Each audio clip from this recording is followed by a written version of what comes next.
Hours after the Iranian missile strikes, Britain said all its 400 service personnel in Iraq were accounted for.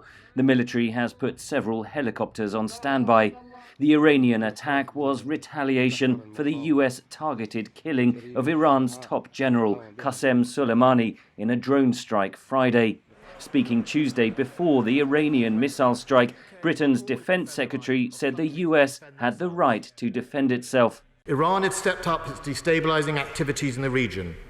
Whether it was targeting dissidents in Europe or hijacking civilian ships, this aggressive behavior was never going to go unchallenged.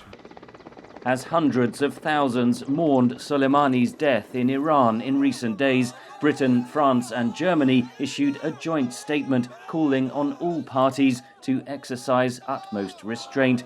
British Prime Minister Boris Johnson is facing his first big foreign policy test. Trying to be a bit of a bridge between the United States policy of confrontation and trying to keep the European three, France, Germany and ourselves, on side with a continued policy of engagement. That's quite a difficult act to balance.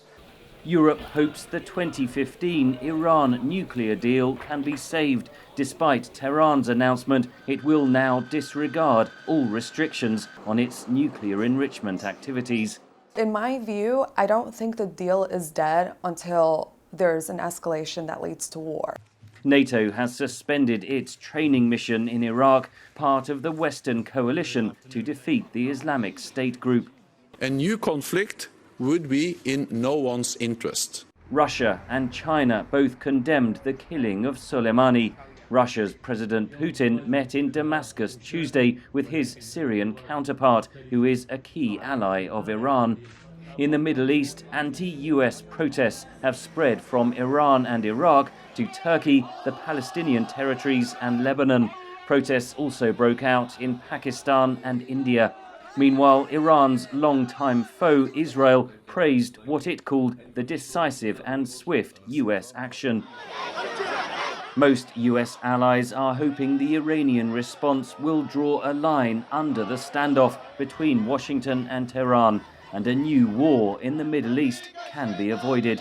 Henry Ridgwell for VOA News, London.